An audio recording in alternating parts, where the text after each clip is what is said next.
greetings and salutations. You have just tuned into the South Star Classroom. It's episode 242.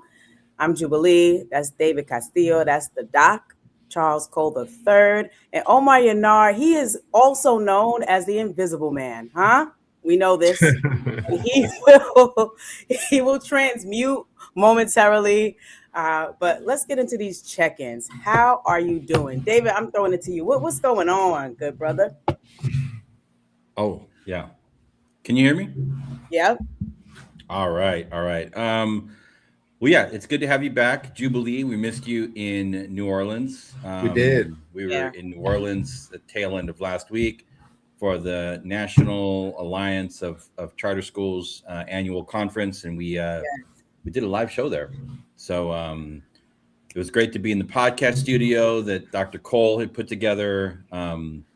Always love visiting the beautiful town of New Orleans. Yes. It's like the one of the few places where you can go in the United States of America when it doesn't feel like you're in the United States of America.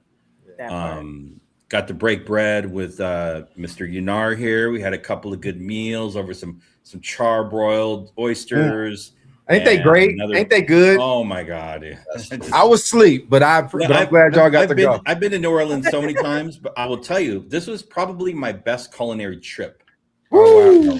Say that about New Orleans. I left and I was like, I came home with a box. I almost got taken by customs of the beignet mix from Cafe Du Monde. I'm like, if you take that, I'm gonna have my wife call you. Because I'm not taking the heat. They probably thought it was like a bag of I don't know what they thought it was. But came home the next day and made a fresh batch of beignets at the house. How was that? Powdered sugar. Oh, they came out great. Out great.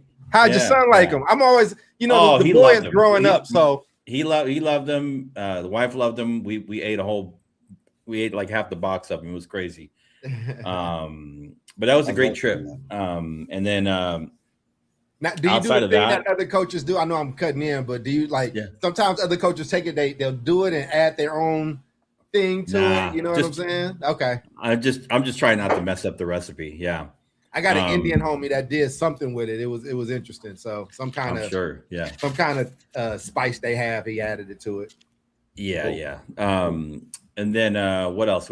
Just appreciating this World Cup. The World Cup is now transitioned into the knockout stages. So we've had a couple of really exciting matches yesterday. So now if you basically lose, you're out. So now the stakes are like totally up. They're high.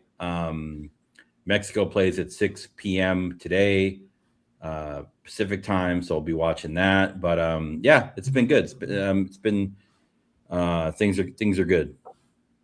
Nice. Thank you. Oh my goodness, Omar, you transmuted. Here you are. You were the Invisible Man just a few short moments ago, and here you are, because this guy's magical. How are you doing, Omar? Let's check in. Appreciate that immensely. Not even transmutation in a creepy way where I'm staring at Doc from a pair of binoculars in a bush far, far away, trying to figure out what he's up to.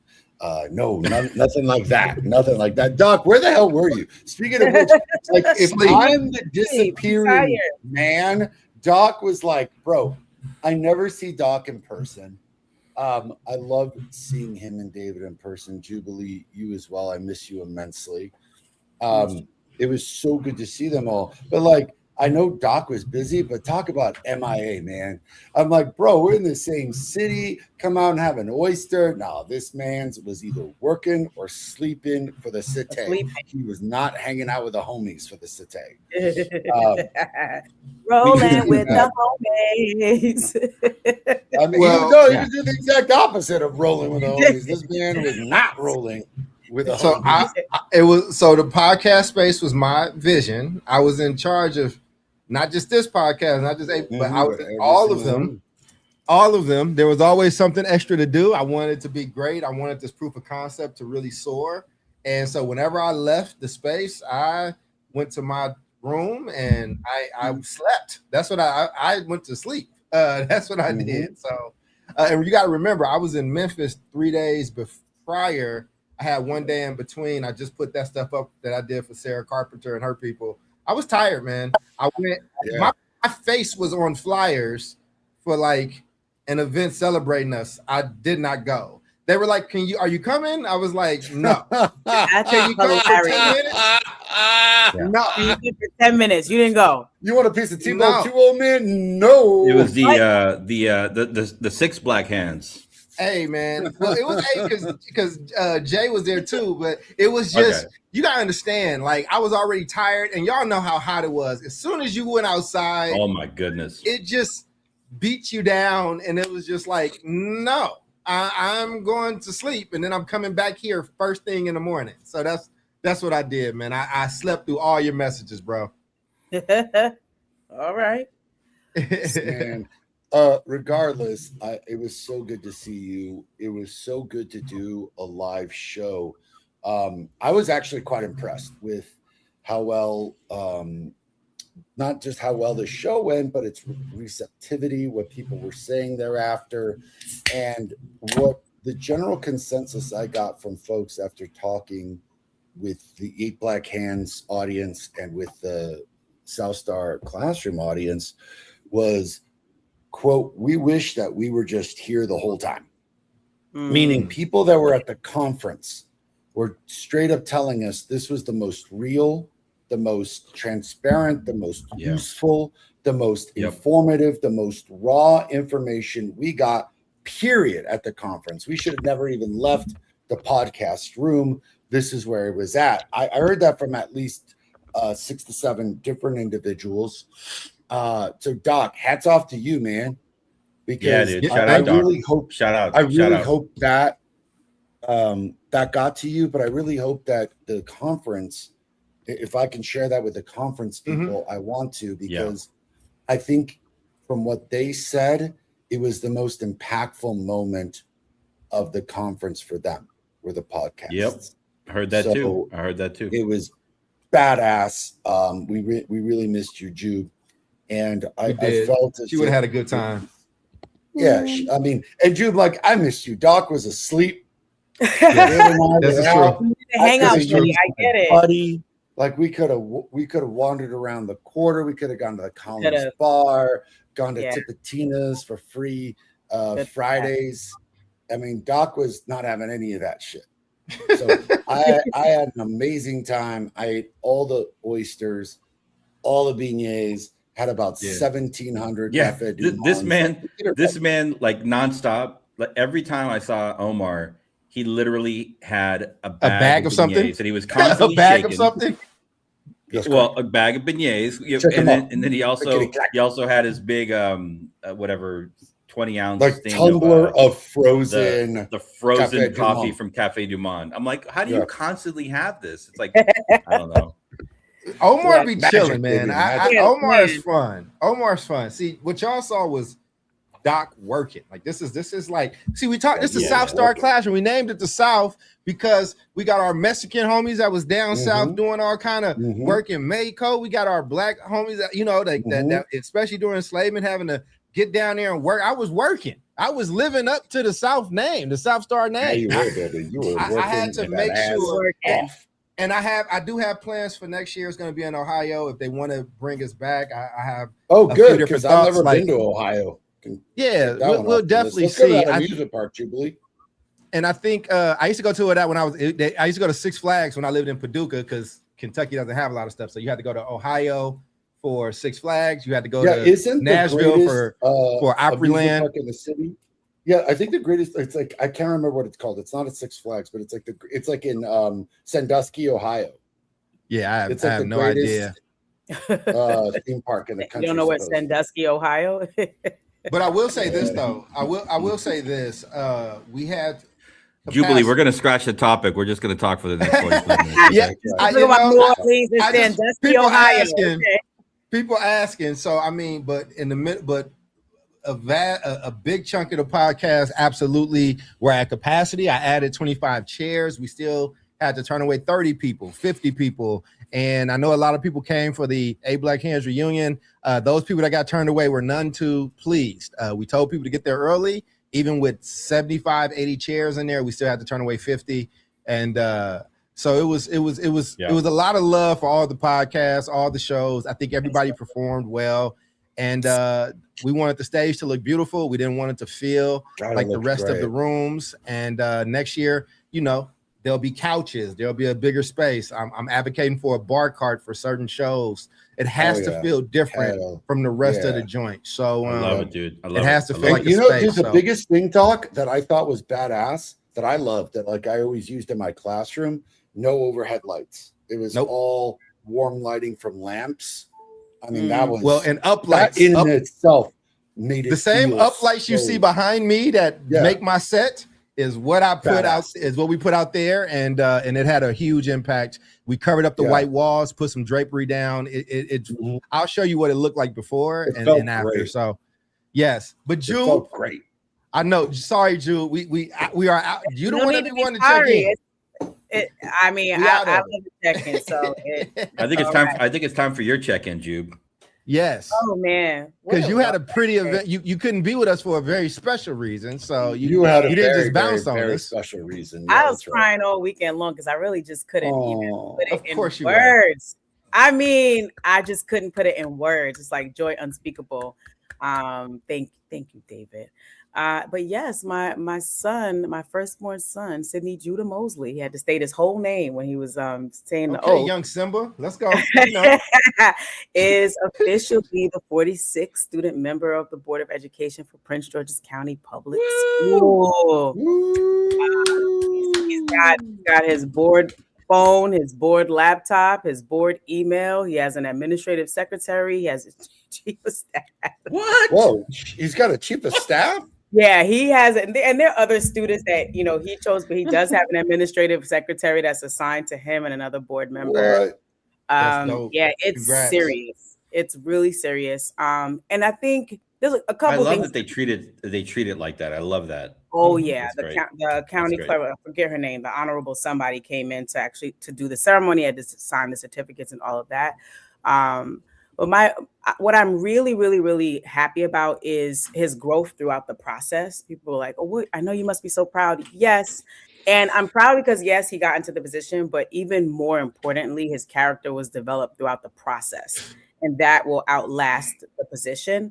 And so, like, learning how to make sure that you're moving with integrity, regardless of what other people do around, because this is a political role, And so, during the campaign, some things happened. I was like, they were a little off key. And I was like, look, you guys stay focused and you got to have integrity. And when you get the win, or if you get the win, it's got to be the right way, And so on the day after he won and they announced it, I was like, all right, come on, let's say a prayer and thank God. He was like, Mommy, I've been praying the whole time. I was like, well, let's pray again.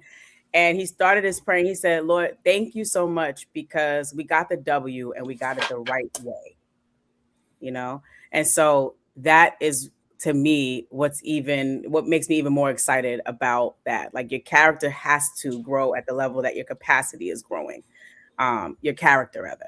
So, yeah. So that's that. So I'm excited. They have impressed upon him just how busy he's going to be.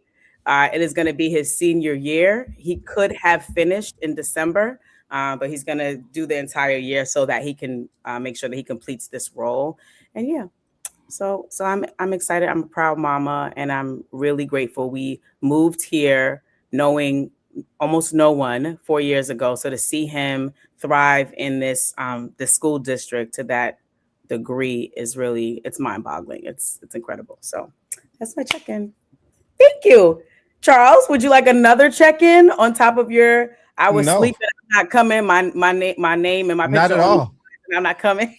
You don't have anything else you want to say? Okay, so it's time to the topic, honey. All right. So today, I just want to make sure. Also, I really just wanted to pick on you. That's fine. I have to get you back at least. At least you admitted it. Continue. Thank you. Thank you for permission. But yeah, today we're talking about valedictorians, weighted GPAs, rankings. This was inspired by graduation season, honestly. I went to so many graduations, and of course, we got the valedictorian, the salutatorian. So I decided to do a little bit of research about it. And I was, interested by what I found. And so the idea of a valedictorian didn't start as a GPA competition. I didn't actually know that. The word comes from the Latin. Oh God, I got to actually do the phonetic. It is vale dicere. That's the Latin word. And it means to say farewell. It had nothing to do with grades. So in its earliest form, the valedictorian was simply the student selected to give the farewell address at graduation. And then over time, the ceremonial role shifted into something real different in American schools. It became a symbol of academic ranking, typically awarded to the student with the highest GPA or class rank. Alongside that, systems like weighted GPAs and class rank became the primary way schools measure academic achievement and determine who rises to the top of a graduating class. But today, that system is being questioned. Some school districts across the United States have begun moving away from valedictorians and salutatorians altogether. Instead, they've adopted Latin honor systems like cum laude, magna cum laude. Laude, is it laude? Cum laude, oh my laude, magna cum laude, oh my laude. Good, cum laude, cum laude, whatever. Oh my Lord. Cum laude, oh my Lord, all the laudes. Okay, great. Or they've eliminated class rank entirely. The reasons, they vary. Fairness, concerns, academic pressure, competition over fractions of a GPA, and questions about whether ranking students reflects true educational value. So the question is no longer just historical, it's current and it's policy. And so my first question to you all is, does the valedictorian system still belong in our schools today? And I'm throwing it to you, Omar. Does it belong? Clearly, like, I'm a nerd, so just my personal opinion about it is like, oh yeah, absolutely. There's something to be said about students that wound up accelerating so magnificently with their grades that they get a chance to be recognized and speak. Clearly, this was like a big deal for them. Now, I'm all for recognizing all sorts of students. In fact, we've got like a monthly celebration at EPLA, our school, for kids who exhibit collaboration and responsibility, all the soft skills that we care about. But we absolutely honor valedictorian and salutatorian. My mom was a salutatorian. Andrew Benitez, who was the co-founder of EPLA, is a salutatorian. I was third in my class. I got robbed from the salutatorian. And honestly, when we think about the acceleration, yeah, we can talk about the discrepancies today of one school to the other in terms of equity of grades and grading, difficulty levels, all those things. But I still think that there's something beautiful and what's the right word? Kind of noble about those kids who just dedicated themselves magnificently to their academics. I don't know. I do know. That's what I feel about it. Well, thank you. What about you, Doc? Simply put. Yeah. I mean, like, we were lightweight talking about this before the show started. I didn't want to pre-do the show before the show. But no, I absolutely think it should be there. I mean, we don't, because some people are going to be uncomfortable because everybody can't win. Why are we taking it away? Look, man, you gotta let the nerds have their day too, man. If you play ball, if you run track, you get to get your gold medal. If you play soccer, you get to get recognized by your city. If you do any of those things that we consider superficial or whatever the case is, you get your glory. Let them people that's working hard to get their grades and do that. And of course, does it cause pressure? Absolutely. That's a part of high school. That's a part of growing up. We can't keep putting like wrap bubble paper over, bubble wrapping over everything that where if a kid is going to come out not super happy or super satisfied. I'm interested to hear the arguments as to why, but there's an incentive, and those young people are really incentivized. Like Omar remembers being number 3 and not getting to that place. I remember my ranking up until the time I left that school. Like, it's something that mattered to me. And I didn't get it, but it was something to strive for, and you move on. So yes, absolutely. I think it still belongs. All right, David, what about you? Oh, good question. I would say, like, I think we should move away from it for a couple of reasons. I think number one, I think we've all seen, the headlines for, the valedictorian from a particular like school district that broke through the odds, and I'm sure they did. Escaping from poverty, I'm sure they did. Mm-hmm. But that's like one person, right? And so I'm more interested in like the overall. I would be more interested in looking at the overall grade point average distribution for a graduating senior class than I am about one student that clearly excelled and did well. I also, it's crazy to think, but the students that I first started working with when I got into education, they're almost they're almost like they're in their 30s, mid 30s, right? And so I know who our particular valedictorians were, salutatorians were. And I would say, for the most part, some of our kids that graduated, that may have needed to do that like last post 12th grade, like summer school, to get those last few credits just to get over the 2.0 GPA to graduate. For the most part, not doing any better or worse, and in some cases doing better, raising families, have good careers. So I think there's that. And then there's one other point to this. And I think for me, by the time I got to high school, it was not really a question, but I do remember in elementary school at my graduation, like for whatever reason, I was chosen to give a speech. In middle school at my graduation, I was chosen to give a speech at graduation. I don't know why. But that opportunity had evaded me by the time I graduated high school. So, yeah. So you think, yes, the valedictorian system should still be in schools today, or no? No, I don't think I just don't think there's a lot of value in it. Like, I think it's you. I think it's a lot of energy that is wasted, on where we could be focusing it in other areas. Yeah. Gotcha. Thank you. So to your point, Charles, I'm going to read a couple. These are not necessarily arguments against, but these are just some research-based things that have come up when people dig more into who gets to be valedictorian, et cetera.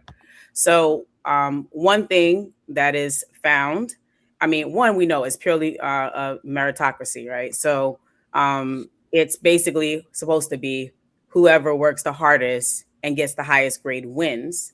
However, if we're looking from like a Black and brown student lens, the path is obstructed, right, by systemic, institutional, and interpersonal barriers, right? So one is systemic and resource inequities. If you're going to get the highest GPA, then you usually need access to heavily weighted classes like advanced placement, like IB courses or dual enrollment courses, right? So that for our children usually becomes some kind of barrier, not because they're not capable of doing it, but because sometimes there isn't a person that's leading them to that pathway, right?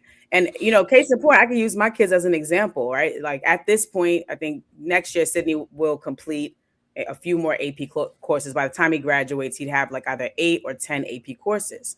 Well, nobody put that on his schedule. I had to go ask for it. Same thing for Zachary. I had to go ask for it and be like, why y'all put him on this very simple? First of all, why do you still have tracks? Okay. Secondly, why isn't this an automatic thing, right? That if you can see that a student is capable, right, or has the foundational work, right, the premise of whatever the work is, and has shown level of mastery, that they're being invited to participate in these courses. But it's just not an automatic thing. So systemic and resource inequities, and then there's sometimes gatekeeping and tracking especially like in racially diverse schools. Black and brown students are frequently tracked out of advanced classes due to implicit bias. Teachers and counselors may overlook students of color for honors recommendations, steering them instead towards standard tracks based on stereotype assumptions about their capability or work ethic. Another finding is institutional rule shifting. There is documented troubling history of schools moving the goalpost precisely when a Black or brown student qualifies as valedictorian or a high performing student. And this finding also impacts why some people are like, don't bother with GPAs or weighted averages, because what is the criteria? It's not the same across the board, right? Like what one school is saying, okay, this is the average or this is the ranking. Another school is saying it's this. So how do you measure up if the goalpost keeps moving? And then the psychological and social toll. So the environment. I'm sorry, man. This is so weak, Juice, man. Go ahead. What? We used to be a proper country. This is just the weakest. None of these excuses. Okay, I'm enjoying it. I'm having fun with the episode today. But my God, man, like, because everybody can't do it. It's true. Listen, hyper scrutiny. Come on, I think we can all agree on this. Hyper scrutiny and discipline disparities. Black and brown students are disciplined at disproportionately higher rates than white students for the same infractions. A single subjective suspension or disciplinary note can derail a student's eligibility for top academic honors or impact their grades. If Johnny can read at high levels, Johnny, right, he can debate, he can write, but they're not going to put Johnny in the AP class. I can agree with these things as well. But so are we taking the prom king and queen away too? Are we taking away all the shit that like is superficial that has no, like, again, there's one thing there's like that the smart kids get to latch on to, yo. Like, let them have it. Like at my school, an Indian person won valedictorian, a Black girl won salutatorian. Congratulations, y'all. Like in most of the school don't give a shit. Like they don't care. Like that's like, congrats to your little nerd award. They don't care because I think it's reachable. I think that's fair. Yep. Like the Indian student and the African American student, like they earned it, right? Yeah. However, the issue I have with it, and I mean, I've never liked this kind of reporting that I think is apropos to like June. So thank you, Jubilee. Where the Oakland Unified School District or San Francisco, or they get to like, oh, we had an African American student that was accepted to like 40 colleges, right? Mm-hmm. Valedictorian from this school, which is like the hardest public school to get into in the district, that happened to like break through and got accepted to like, X number of public and private colleges.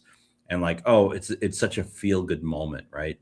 So like this stuff is feel good. I get it.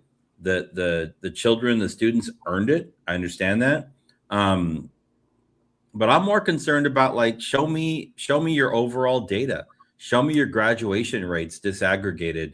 Show me your GPA rankings overall disaggregated. I want to know. I don't care about the one like, Native American or African American or Latino student that maybe broke through. That's great. But I want to look at the totality of your performance. That's all that I care about. Of course, but we're talking about two different things, right? We're talking about a school being held. Yeah, absolutely. Yeah. We're talking about a school being held to like, what is the account of like how well we're actually educating our kids and doing that? We're talking, this is one thing that these kids get to have. Listen, there are mathlete kids. If your school is blessed to have mathletes, those kids care about winning mathletes. Like, let them have it, yo. Like the spelling bee kid. Like, what? I don't know what this is going to do for your future, but like, go ahead. Oratorical fest, right? Get up there and do your thing. And sometimes people get ranked. Sometimes people get ranked, and sometimes, and most ranking systems, somebody's going to feel like something was unfair. Do those systemic barriers exist in those mixed schools? Absolutely, I'm sure they do. I'm sure that they do.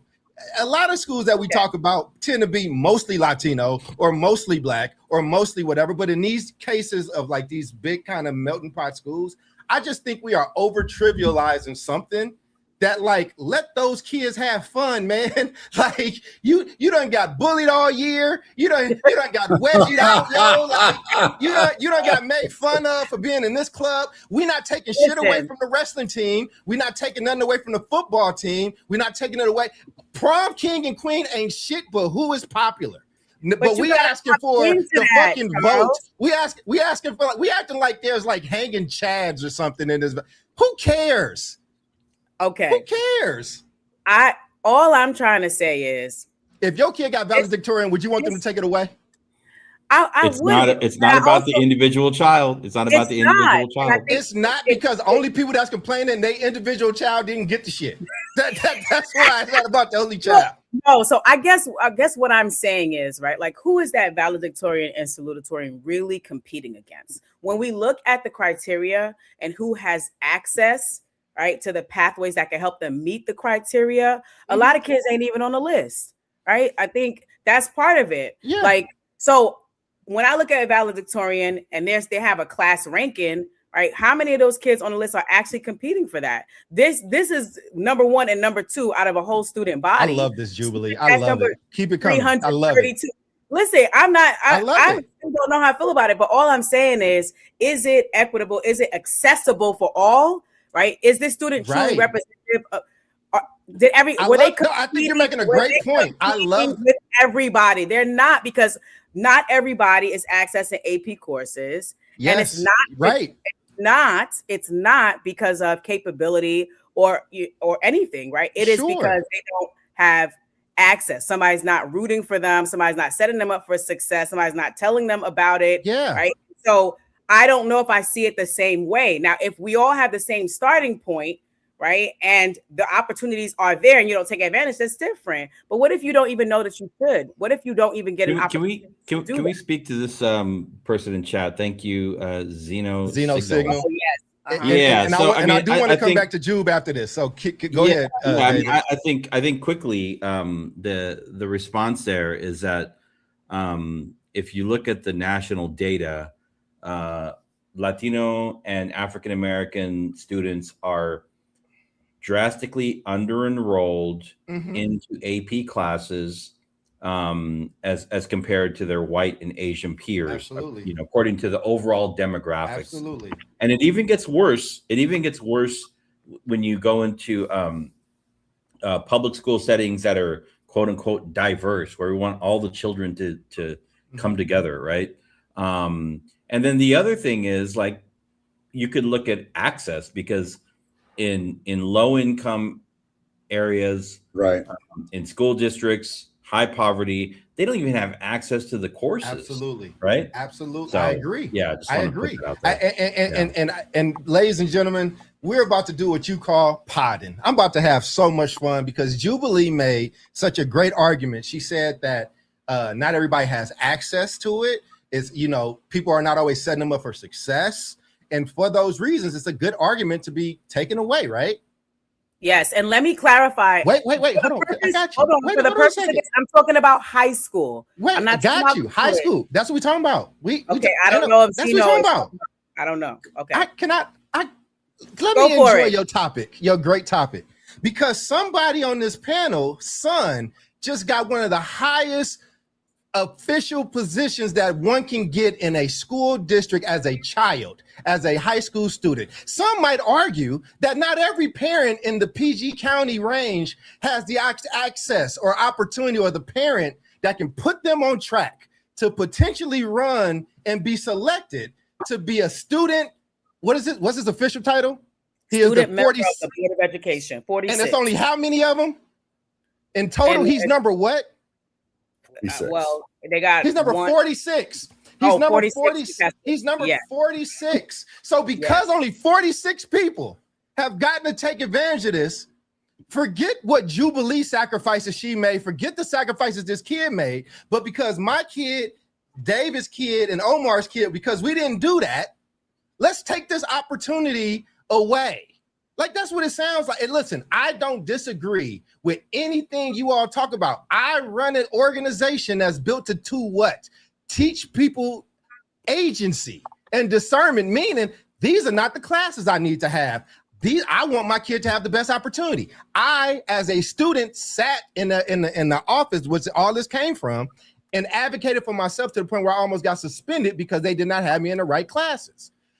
I still didn't get valedictorian or salutatorian, but it was still something to strive for. What I'm saying is, if it's good for the goose, it got to be good for the gander. Every argument you just made is an argument against Sid being able to have this incredible opportunity, this incredible exposure, going through the process. The other kids that went through it that did not get there, this is the thing.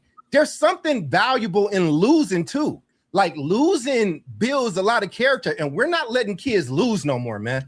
We're letting them lose in big, grandiose ways. But man, sometimes you're gonna lose the basketball game. Sometimes you're gonna lose the soccer. We're about to watch people across the world be crushed during knockout rounds. Do you understand? Not tonight. Not tonight. Not tonight.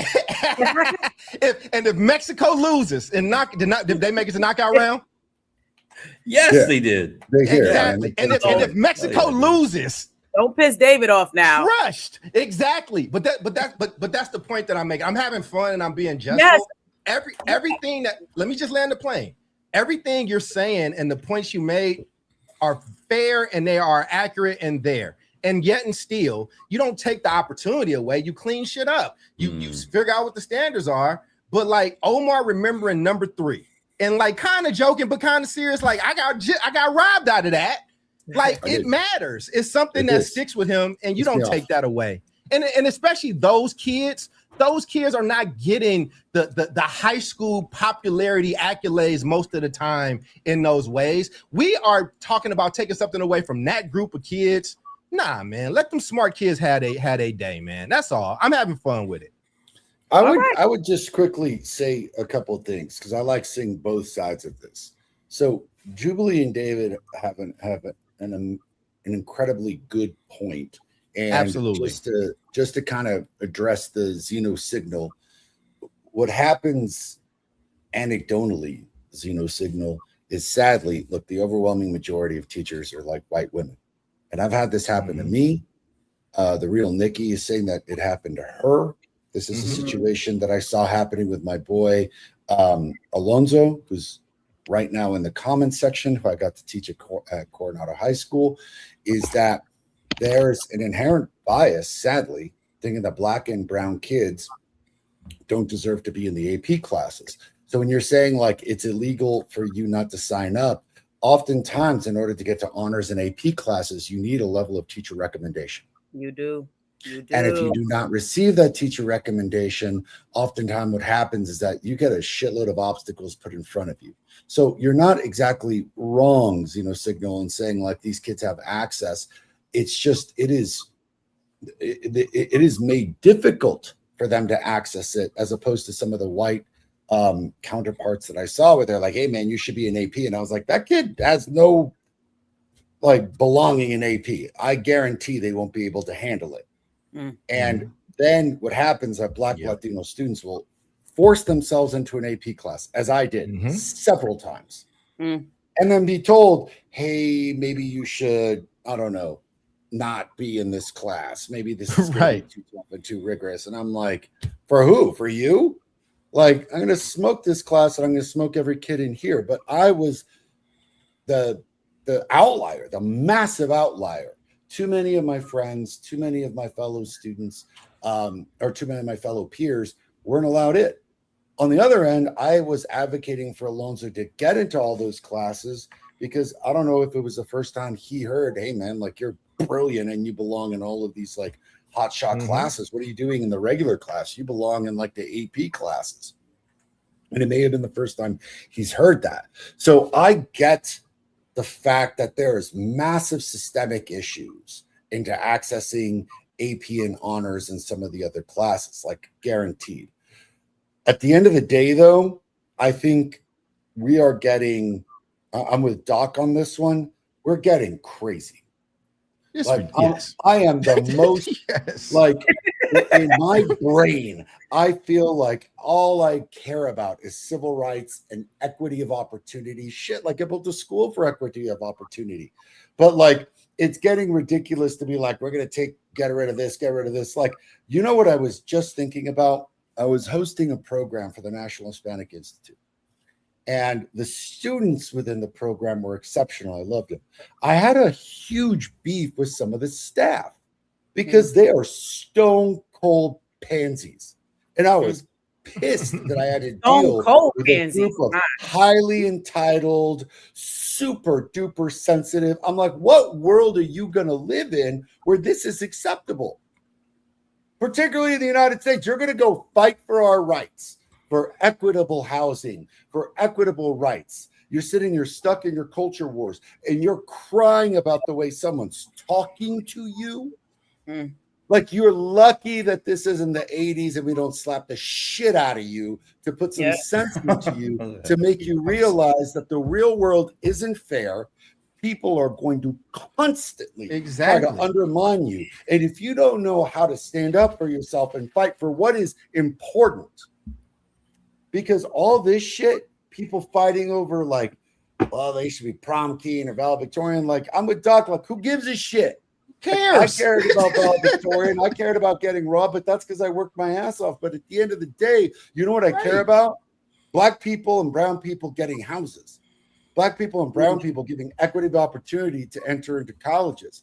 Black people and brown people getting the opportunity to own land, infrastructure, jobs. These are things that I care immensely about. If we're sitting here bickering and arguing about things that I find to be like semi-inconsequential, I think we're losing sight of what's really important in this country. And we got some big countries beating us, man. And that's what I've been talking about. I got your question up. I saw Nikki's post. I do not agree. I just do not agree. Can you put it back up? Which one? Put it back up. This one with the right support. Many. Oh, I thought she said every student. If she's saying many, cool. If she's saying every student, no, every student cannot pass the AP course if it's many. The right. She said many. I want to give. She said many. She said many. I thought it said every.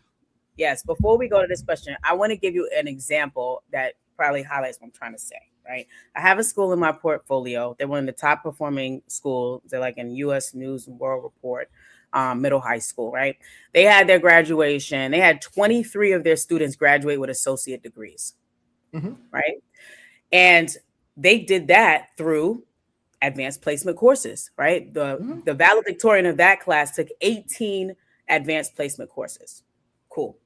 Overall, though, if you go to this school, somebody's going to talk to you about advanced placement courses, right? And they're going to say it ad nauseum. Now, this is where the rubber meets the road. If I'm the principal of the school and I'm telling you about this and you don't take advantage of it, you're not interested in it. You want to be a C student. You don't want a double weighted, grade, whatever your reason is. You don't care. That's fine, right? But do we attract all the students who would care, right? When we have schools that may not do that. And I think that we have a lot of schools that don't do that. They are not messaging, right? Hey, you got these AP courses, and the gatekeeping piece is real too. To your point, Omar, the fact that you had to burrow your way into a class, right? You can look at somebody who's a C student and they come to you and say, look, I want to take AP biology. Why say no? Let them give it a shot, Because it's limited space, because it's limited and the quality of the discourse. Again, if we're doing it right, we're just not entitled to everything all the time. We're not entitled because that's just not how the world works. That's just not how shit happens. Why can't you give me another option? It's because it's the same reason that you have tryouts for varsity basketball. Okay, 80 kids want to play varsity basketball. We got 15 jerseys. All of y'all not gonna make it.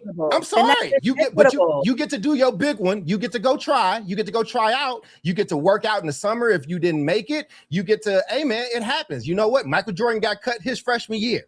And then he went and became Michael Jordan. I'm just saying, like, if we keep every time somebody's uncomfortable and you just make it right for them, what type of resilience are you building in them? You're going to lose in life. You're going to lose an opportunity. You don't think there's some kid at home that's crying because your kid won and they kid didn't?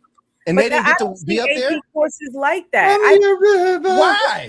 Why? Why? It's the same thing. Any kid who wants to access advanced placement courses, we're not. See again, you are moving the goalposts. We're not talking about AP classes. We're talking about 2 awards. We're talking about valedictorian. That's how you get it. But again, you still have to go advocate and do, like, again, everything that we're saying is true. But we know, as Black people, as brown people, as the kid that wants that, you got to go advocate, or somebody has to tell you, hey man, go ask for that. That's a skill set. And everybody don't have it, and it's sad that everybody may not have it. But again, I'm not gonna punish the people that went out and got it, because the Black girl that won salutatorian, she was poor. We was all poor, like, you know what I'm saying? But she did shit that other students weren't willing to do. She signed up for all that extra stuff. She took those extra classes, and people laughed at her, and that's her. And she got to have it, man.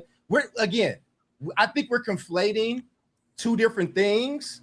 And again, and it's just, I can't take the argument serious when we're not talking about getting rid of prom king and queen. That is only about who is attractive and who is popular. Like, I can't even go into this without laughing when we're talking about punishing kids that's trying to achieve, and they see this thing at the end of the road, y'all. You know what are getting if you're that Black kid that lived that life and you do all those things and you still lose, you're still going to be able to get some scholarships. You're still going to be able to get into programs at certain schools. Come on, bro. I've helped. Yeah. I have helped thousands of Black kids. I've helped thousands of Black kids get $50,000, $60,000, $80,000 in funds just because of where they grew up, just because of when we I'm just saying, man. We are becoming uber soft. This is like the softest shit ever. Your kid's not promised to be valedictorian. All I'm saying is there are pathways to get to certain things, and I'm talking about the equity side, because you're talking about agency and signing up. I'm saying what happens if you have that? Yes, but what happens if you have that? What happens if you try that, but there's a gatekeeper, or there's a human being responsible for scheduling? Right. And so what I'm saying is, did enough students have access so that a valedictorian or salutatorian option could become part of their reality? That's what I'm talking about. I'm not necessarily a proponent of taking it away or removing it. I'm talking about, how do we address the barriers that exist? Right. If you don't get it, you don't get it. But at least you had the opportunity to be in the race. Some of our kids are not even in the race because there are roadblocks for them to be able to take these kinds of courses that put them on a pathway. So that's what I'm saying. I don't know if we have any like good data to look at regarding salutatorians, valedictorians, and how well they're doing post K-12 graduation compared to the average C student that maybe was working the whole time through high school and maybe went into the military or went directly into a trade. Let's look at where they're at the age 35 in terms of,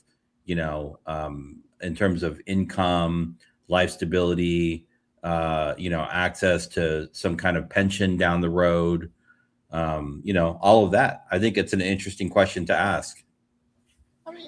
Like I said, it's a fun conversation, man. If you, again, man, your kid goes to an incredible high school, David. You've talked about it on here, right? You talked about it ain't that incredible. Yeah. Well, but it's shit that they get to do that a lot of the schools that you saw in Oakland didn't get a chance to. Yes. So now if it's like, well, because I can't have that opportunity, your kids shouldn't be able to have that opportunity either. Because there were barriers. We're talking about is essentially it's a gaming issue. It's a gaming issue. Respectfully, y'all have changed what we're talking about multiple times. We're talking about salutatorian and valedictorian. Then it turned. If we're going to talk about AP classes and honor classes and access, then let's have that conversation. We talked about of the episode is, should we ditch valedictorians, class rank, and weighted GPAs? But we're talking about the valedictorian, salutatorian, but we're also talking about the pathway to that. So how do we address the outcome if we don't address the process? That's all. That's what I'm saying. David, kids are getting beat up now, man. Yeah, I think the valedictorian, salutatorian thing is is, I mean, in my mind, it's outdated. I think also, I know that some students can figure it out. Some students have no idea how to navigate it. And some students need the support of their parents to help them navigate it. But it's essentially gaming a system. You're like, how can I get the most GPA points, right? So the problem there is like, you might have a salutatorian or a valedictorian, but are they well-rounded individuals, or did they just take the classes that could give them the biggest bang for their buck, right? Yes. That's gaming a system. Like, that's a game. That's not like authentic education. That's not like a fully well-rounded kind of like liberal arts, person that's ready to go out into the world or go into the military or go into college. That's somebody that maybe doesn't even have a narrow focus by design, but a narrow focus by necessity, because they took the classes where they knew they could get the most GPA points. That's not good for anybody, And I think the other thing, and I'll circle back to this, because I mean, it's not good for anybody, but like, I hate to say it, isn't this sadly the system that this country lives in? Like, I'm all for equity of outcomes. Exactly, but why are we? What pisses me off, David? Like, David, we were at a conference right now, and I was not pulling my punches when I said that there was a ton of people at that conference running schools that have no business running schools. They're not smart. They're not capable. They have no idea what the hell they're doing. What they are aggrandized, entitled little children who got this opportunity, A, because mommy and daddy, or B, because they knew someone on the board, or C, because they had money, or D, because they were linked with someone with money. And they're out here running shit. Like, I just saw this quote from Obama that like really resonated with me. He was like, look, you get to these tables with people with huge bank accounts, they're running this and running that, and you think that these people are so brilliant and so aggrandized, and you get to talking to them, and you're like, his quote, they ain't all that. My quote, they ain't shit. But this is sadly, and I would love to correct it, the systems in which like this is a game. And if you know how to play this game, yes, there are massive incentives. Trust me, dude, on my little pirate ship, I have been outrightly tried to have my pirate ship burnt down, sunk, destroyed, because I'm out here telling the truth. And I'm not protected because I'm not playing the game that these people want me to play. Do I think that's wrong? Of course. But do I think that not understanding the technicalities of these games in something like high school and trying to protect children from the real world is a good idea? I don't. This is the game. This is how it's played. And if students don't begin to understand that, they're going into a world shockingly naive. And they're going to get. So if you and me are in the second grade together, and if your mom and dad send you to school with like a bologna sandwich, and mine send me to school with torta de carnitas, and you can like intimidate me into giving you my torta in exchange for your bologna sandwich, should we reward that behavior? That's an interesting comparison, because I think what we're saying is I'm not intimidating any kid by understanding how to get into AP courses and how to game the system and how to get the best points. Now, look, AP courses are significantly harder than the regular courses. So forget about gaming. Those courses. Well, there's a whole question on that too. Right. But like bullying you and understanding the mechanics of a system is an apples and oranges comparison. And I'm curious. But trying to get over the question. But my question wasn't valid. My question was off topic. But we talk about second graders and bullies. Yeah, I said your question was.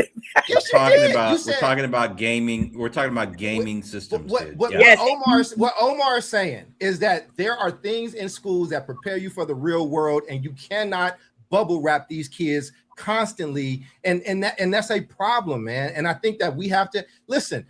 one of the best things, we worked really hard. We won our league. We wanted to go to state. We were 3 games away from state, and we lost. And I wept in my locker. And it was one of the best things that happened, because what it told me is I can work as hard and I can want it as bad. And everybody here was deserving and worth it, but a better team beat us tonight. And sometimes you lose. You have to find ways to build character. But if every time something is wrong and we get to say, well, because it's black and brown and because it's this and you deserve this, and then people are going to grow up and they're going to come out here with a sense of things that they just like exactly what you said, Omar, they feel entitled to.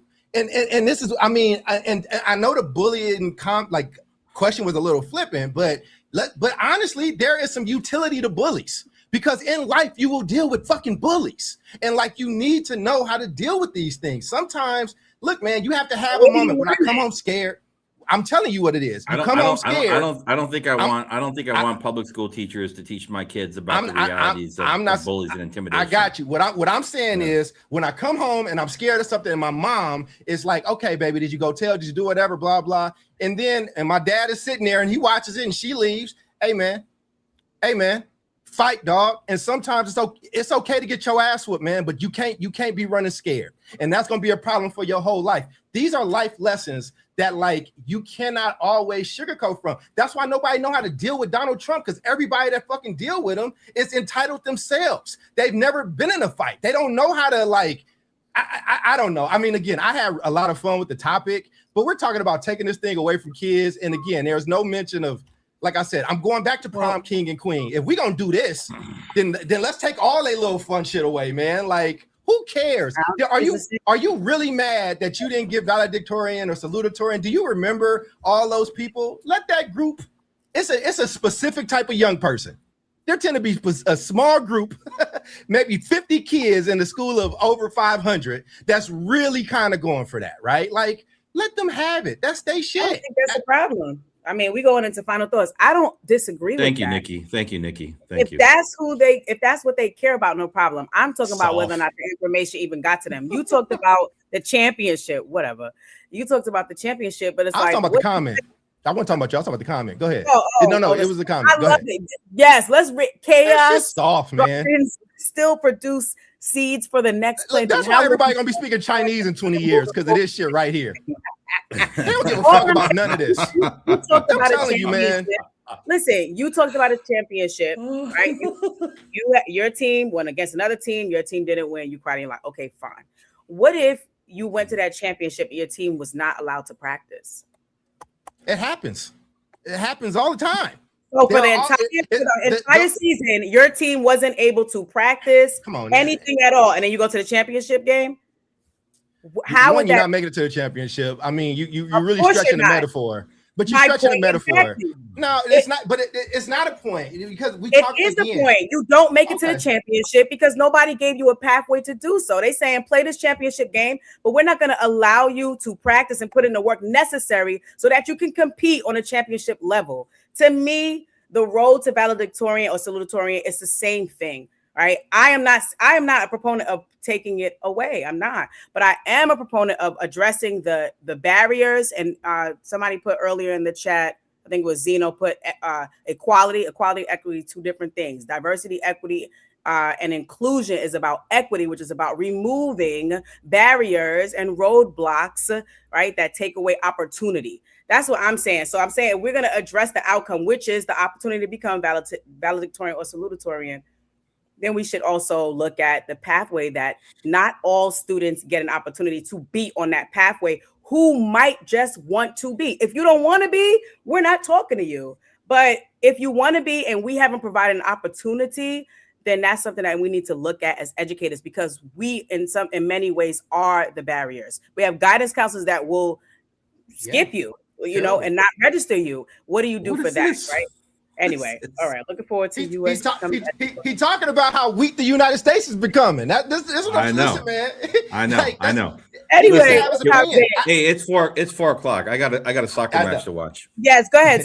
Give us your final thoughts, and then we'll go to Omar. Doc, you close out.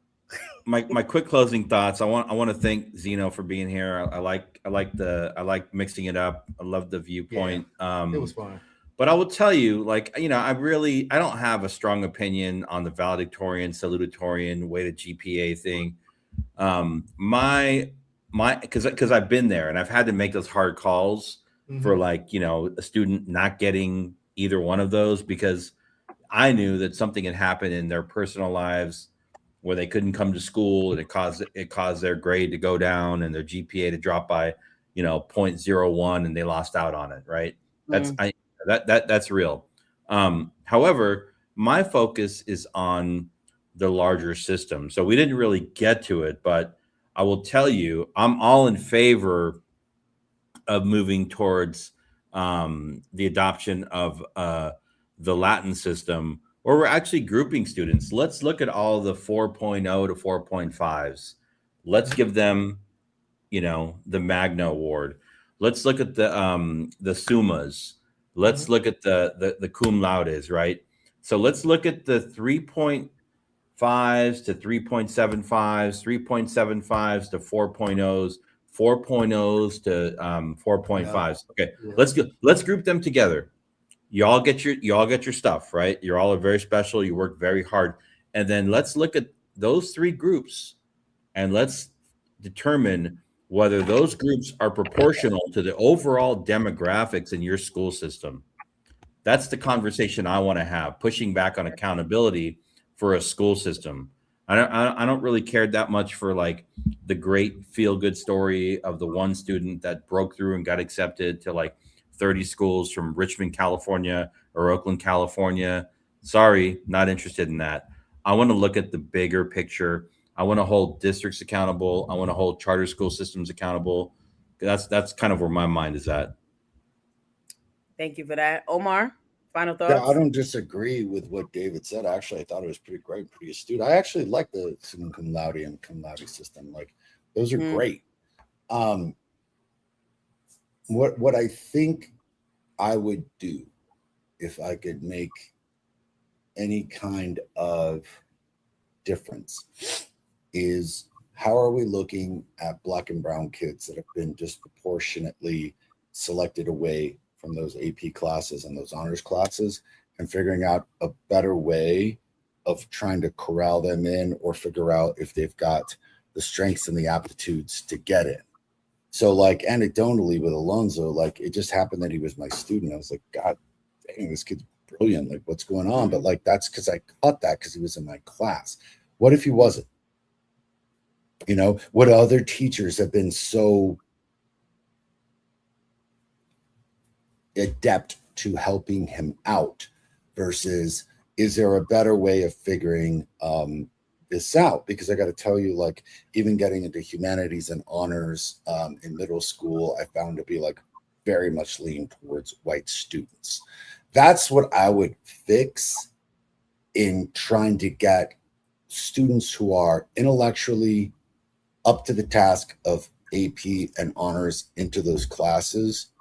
And then like on the inverse, dude, like my niece is going through this right now with a lot of her friends whose parents are like pushing to get them into the AP classes, and they're just getting crushed. They don't belong in there. They can't handle the intellectual rigor of those classes. So that's what I was on the David side of this one, and the Doc side is like, there's only so many places. I'm like, those kids don't belong in those places, and some of our kids do. That's what I would try to figure out and fix. The valedictorian and salutatorian thing of it all is kind of inconsequential to me, but I love David's idea about magnum cum laude and summa cum laude. In fact, David, let's talk more about that. I might be able to implement that in our high school, like quickly. I think that's a great idea. Yep. Doc? Yeah, fun conversation. I really did have fun with it. I think, but I think as we keep talking about this being a microcosm of a larger issue, I do think that we have an issue of we do kind of baby a lot of things, and everything that we talked about, whether it's the armed forces, whether it's being a lawyer, whether it's being a surgeon, like they rank. You gotta rise up. If you can't just be a Navy SEAL because you want to be one. Like, you know what I'm saying? Like, you have to. And failure is a part of it. I'll end my piece talking about your kid needs to experience failure early so they can build character. This is why like kids in college don't even know how to go up and talk to a girl because they're so afraid of getting rejected. Go get rejected, dog. It's part of life. You don't have to come back and shoot up the fucking school. Like, and this is part of this is because there's been an adult that has very good intentions, but every time it's okay, it's not your fault, it's okay, it was unfair, and sometimes it is unfair, but sometimes you got to fight through unfair shit, and all of us have fought through unfair shit to get to where we are, and I think we're doing a disservice by not allowing them when they're young to kind of, struggle through that a little bit, right? Like, you can go to the pond, and the ducks, all the ducks get up, and then there's one, and then they just look. And they just like, you got to get your ass up. Like, because you're going to have to do this when I'm not here. And all I'm saying is there are other countries. There are people that are pissed that we won World War I and World War II, man. There are people that's like, we're never again. And I'm just telling you, China's not having these conversations. You're going to be number one. Hey, man, we're going to go to America and we're going to go over and take over this shit. And I just don't know if we're going to have a big enough group of people that can take the punches and keep going. I say that in jest because we have fun. I'm open, and I would love to have a larger conversation about, if we talk about AP and honors courses and who doesn't get it and that, let's do that. I think it kind of got Trojan horsed in here on something that was a little, lighter and fun. But hey, man, if go for what you want, go for what you know, man. But I had a good time on this episode. So this is what a podcast should be. Well, thank you for that. I think my final thought is simple. I'm just talking about equity and removing barriers. I think I'm proud of every scholar who earned valedictorian, salutatorian, magna cum laude, all the laudes.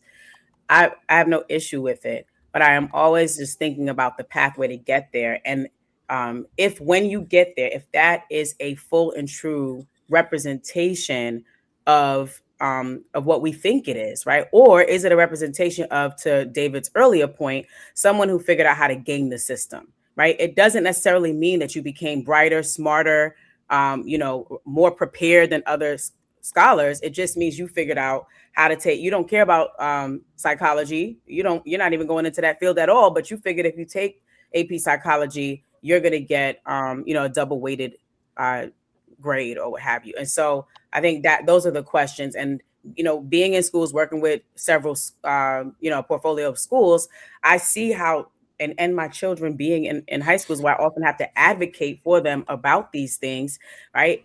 It's not that damn easy. My kids access certain things because I know better. And so if I were to address anything, it would be to figure out how to help parents, have more agency and understand what they can ask for and understand what their children can access. But I'm saying, and I'm on the inside, and we are all on the inside some way or another, right? That doesn't come naturally, right? And it doesn't have anything to do with agency. It has to do with somebody on the other side saying, you deserve this, you don't. You deserve this, you don't. And then you never get an opportunity to even be in the race for valedictorian or salutatorian because somebody thought, oh, you don't deserve to take these classes. You can't do it. You're not smart enough. You're not this and that.